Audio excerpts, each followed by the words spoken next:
What's up? So this is the second part of business environment. I hope you like the first part. This video is presented by me, Ayush Sanghi. So as you already know, I'm a practicing CA, various reputed CA study centers. This is an accessible education center, an education revolution. You know the name, An Academy CA. Please like, comment, subscribe in the comment section below.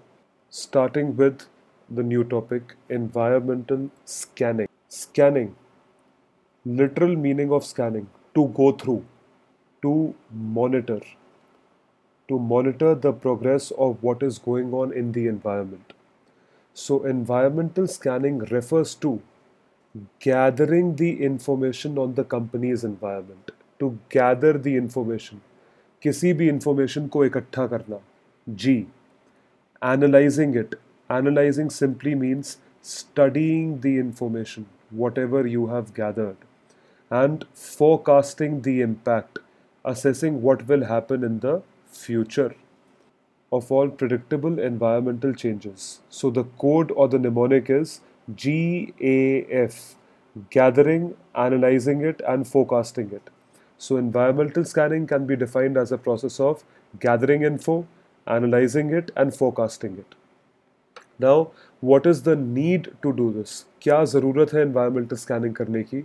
Simply speaking, it is to determine the development and forecast that what kind of opportunities and threats might affect my business.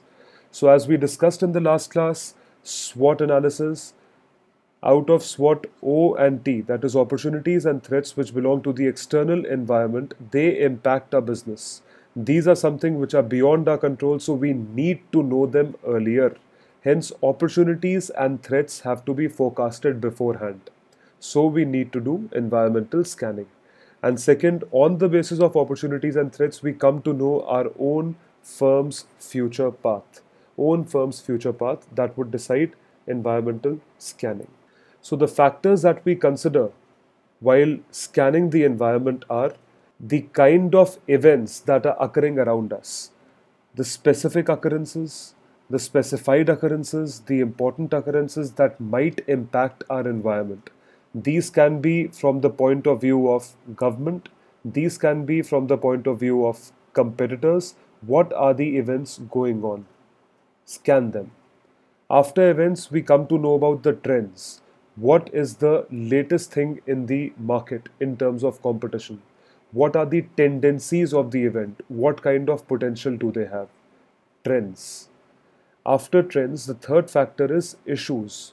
What are the current issues? What is the concern that might impact our business in future? And lastly, the expectations. What are the expectations by the customers? What are the expectations by the clients?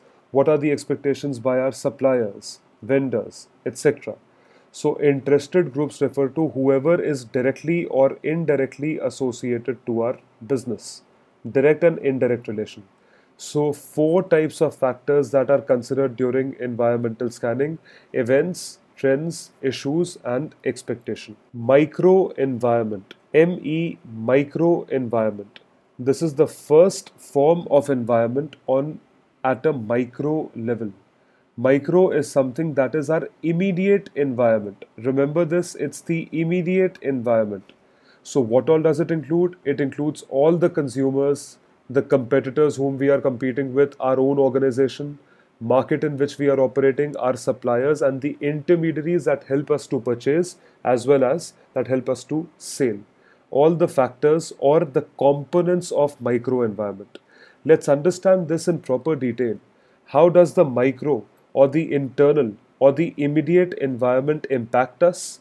The factors that are under the control of the entity are known as microeconomic factors. So, understanding it from each stakeholder's point of view, all these are stakeholders. The first stakeholder of microenvironment is the customer or the consumer. He can be the actual buyer or the actual user of my product. He can, because of him, I'll get to achieve the growth and profitability. So whatever are my numbers, whatever is my objective, that will happen only by keeping the satisfaction levels of the consumers high. The first factor is keep or treat consumer as the king. After that, the second stakeholder is our own organization. There are many levels and many parts, many people for the organization. They can be the owners in terms of chairman, in terms of CEO, etc. They can be the board of directors, directors that are coming as a compilation from the entire company and the employees. So, how are they operating in my business? They are the immediate people who will impact the functioning of the business.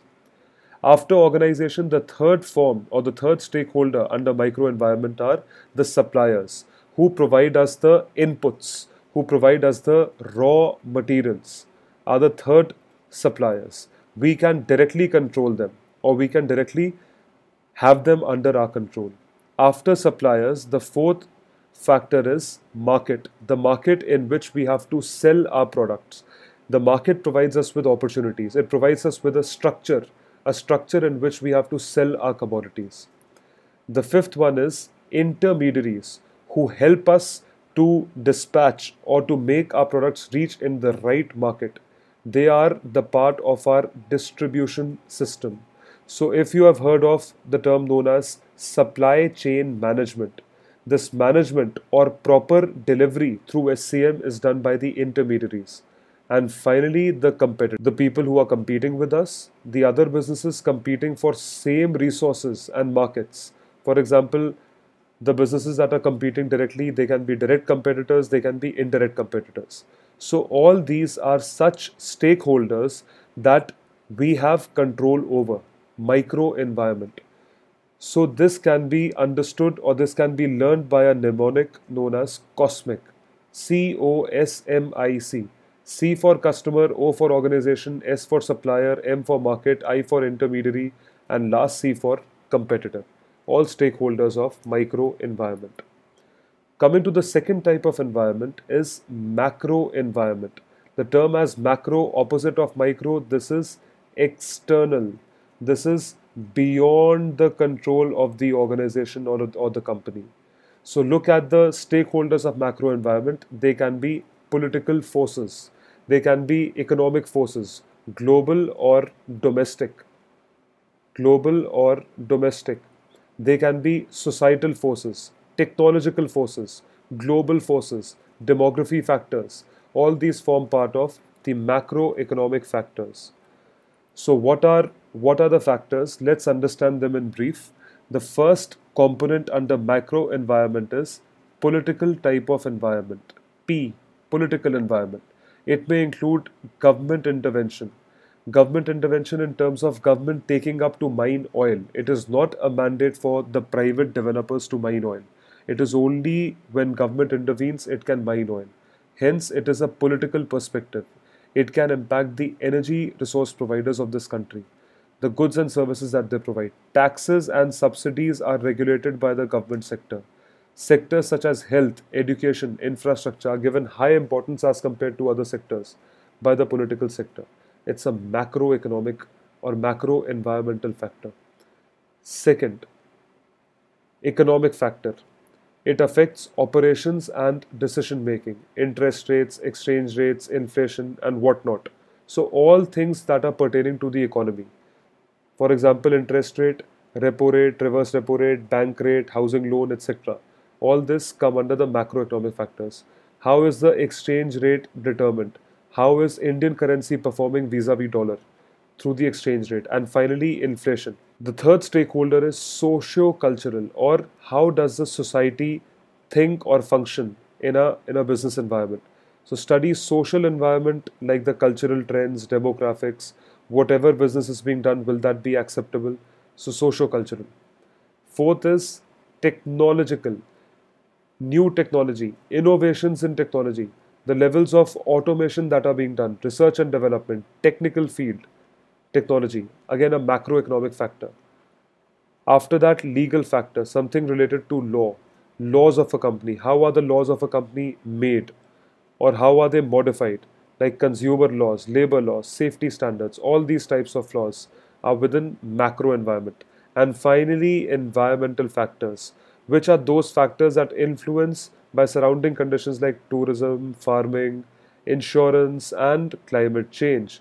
These are environmental factors that should not be hampered. Hence, it's a macroeconomic factor. So, political, economic, socio-cultural, technological, legal, and environmental. So, we get another mnemonic by the name of PESTLE analysis. So, please remember for micro, it's cosmic. For micro, it's cosmic. For macro, it's pestle. Macro के लिए pestle है. Now, coming to another concept by the name of globalization. This concept may not be alien to all of you, as you may all have studied about globalization, privatization, liberalization. But still, I will try to take a new perspective about globalization. A multinational company, MNC. What is an MNC? It's a foreign company located in India or coming to a country like India where it wants to operate. A transnational company, it operates in more than one country. So if an MNC or TNC is occurring or operating in more than one country, it gains research and development, products, markets, financial advantages in its cost, and finally reputation that are not available to purely domestic competitors. It is known as globalization, that a country has globalized. It has impact of foreign players in its economy. So what are the reasons for globalization? Why do people come for globalization, or why do they come to other countries? So first is rapid shrinking time and distance.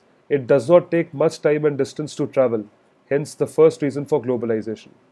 There is a global market. It's a huge market for all these goods. So for say example, India has a huge market outside our country for something like cotton, for something like food products, for meat products.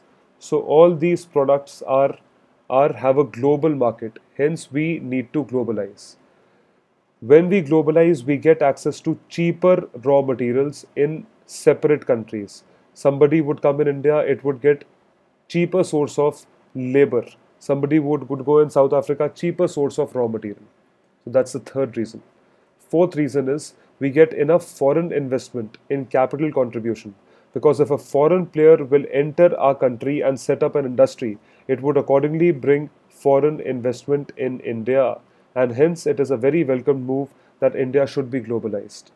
Next reason is it does not result into higher transportation cost, as you do not have to shuttle between country to country. You just have to stay within that country and transport goods to and fro. After that, you need global technology, better efficiency and growth. You get to have access to global technology. Next is increasing emphasis on market forces, demand and supply factors. We become more serious about how the market is impacting our economy and where are the prices of our goods and services in our country going. And lastly, rise of service-oriented jobs. So this is a boon for our country, where if manufacturing concerns globalize and come to India, they would make their own unit and ultimately provide services to our people. So rise of service-oriented jobs, all reasons for something like globalization. So if we have understood the reasons for globalization, what is the effect of globalization on our economy? Effect क्या है globalization का? What is the effect? In order to learn the effect, please learn this quote. This is a line sentence. Peter से मिले हम. Peter से मिले हम. Peter and Mille are carrying codes. So how are these codes arranged? I'll make you understand. P for Peter. So P has privatization. Whatever we need to privatize in our country, or whatever sectors we are willing to let go to the private sector, they would come. This is the first effect of globalization, privatization. Second, E, entrepreneurship.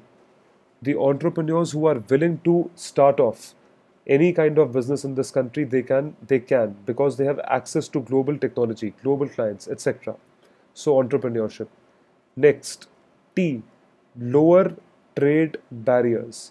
The trade barriers have lessened, hence more people can enter India in terms of trade and more people can exit India to export. So lower trade barriers. Fourth E, efficiency and quality. This would automatically improve, and the efficiency and quality would automatically improve if we have good amount of competition. So competition, if high, because of entry of people through globalization, it would result into higher efficiency and quality.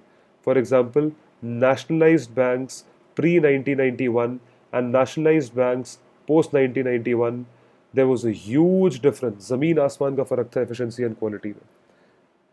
And lastly, R, Peter ka R, regional blocks. So we are building it region by region, hence it would form a regional block.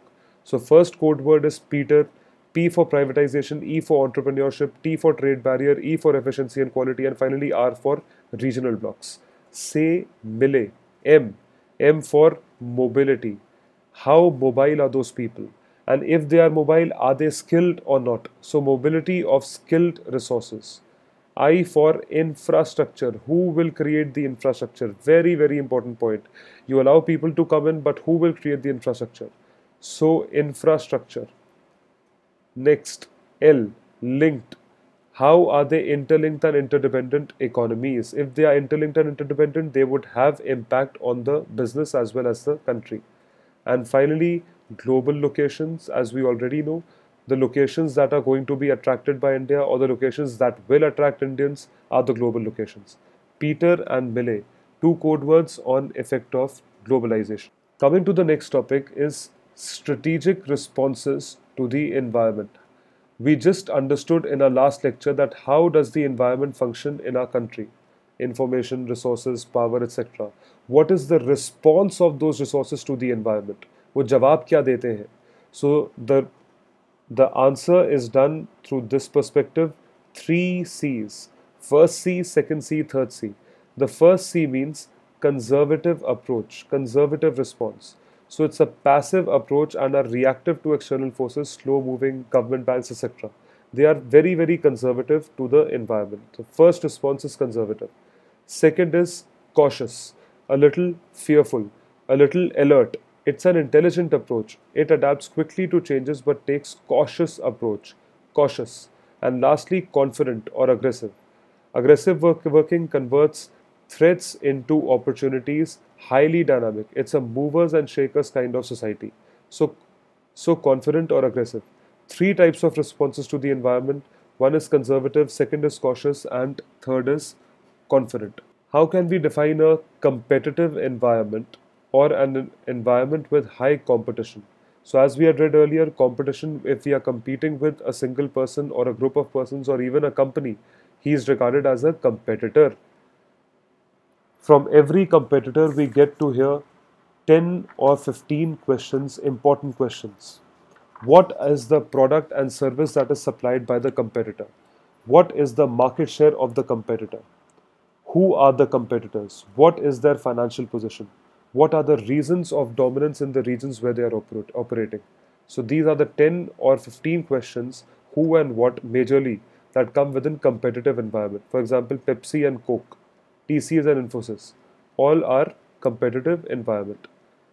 The effect of competition is good for organization, consumer, economy, but too much of competition is also bad. So we all know that too much of anything is bad, and today it is competition. So too much of competition is also bad in the economy. Now, if we have a competitive environment, how do we maintain cooperation in a competitive environment? Very surprising question. So yes, cooperation can be maintained in a competitive environment by global examples. So the first example is of a cartel. If you create a cartel, then you can cooperate in this competitive environment. Cartel is Organization for Petroleum Exporting Countries, OPEC. It's the most suitable form or the best form of best example of cooperation in competitive environment, Organization for Petroleum Exporting Countries. So how does the cooperation take place? It takes place through cartelization. A group of enterprises create a situation of oligopoly for their benefit, indirectly kind of monopoly. That is OPEC. Second, Kieretzis, important term, Kieretzis. It means that you can maximize the benefit of the existing business. Maximize the benefit. How do you maximize the benefit? Take the example, Nokia and Airtel. So if you buy a Nokia phone, you will get an Airtel SIM card at certain off or at certain lesser price. If you buy a meal from McDonald's, you get a Coca-Cola free. So burger plus Coca-Cola. This is cooperative network of business. Cooperative network of business, you maximize the benefit of existing businesses only. You don't go beyond that because you don't want competition to come near you. And the last is family-owned cooperation. Family-owned cooperation, family feuds. So business owned by the same family, decisions by family members, their influence, strategies, activities, quarrels, and conflicts damage business functioning adversely. Hence, it is said that family owned corporations should carry on without any quarrels and conflicts. So there are three terms that act as cooperation in competitive environment. First is cartelization, kieretzis, and family-owned cooperation. Code to learn this is KFC. Please remember, when you are asked competitive environment, write the definition as we had studied in the previous slide. But if you are asked about cooperation in competitive environment, yes, it can happen through KFC. Coming to the last topic, Michael Porter's 5 forces model. Michael Porter, again a management specialist, he gave a 5 forces model in order to understand competitive analysis. How does competitive analysis take place, or what is competition as per this study? So the first point of study is that every person faces threat from a new entrant. Every person faces a threat. It's a powerful source, new competitive pressure, several competitive effect, limits prices and profitability. Obviously, because you are selling at much way below than the price at which they are charging only because of new entrants. Second is bargaining power of customers. Customers are in a bargaining power, or you can say the person who is consuming good is in a bargaining power. He has to organize themselves into cartels, increasing their bargaining power. Reliance and Tata, teleservices pressure on Qualcomm influences prices and profitability. So all these things would play a role in bargaining power of customers. All of you know this. कभी ना कभी आप लोगों ने कभी पक्का discount लिया होगा. That is bargaining power of customers. Third is a very interesting thing, bargaining power of suppliers. So bargaining power of customers तो समझ में आ रहा था कि खरीदते टाइम डिस्काउंट मांगते हो. Suppliers किस चीज़ पे डिस्काउंट लेंगे? देखते हैं. Limited services can charge higher price. Specialized offering products or service implies greater suppliers or clout or influence. Hence it results into bargaining power of suppliers. उसके बाद है rivalry among current players. This is also competitive market or competitive environment where you have competition. People would be using their power, influence, and on the basis of that influence, they would be influencing the price and the cost of competing. So there is excessive rivalry among the current players. Point number 4 is different from point number 1. Mind you, point number 4 is different from point number 1. And lastly, the threat from substitute goods, something that is alike, like your own good.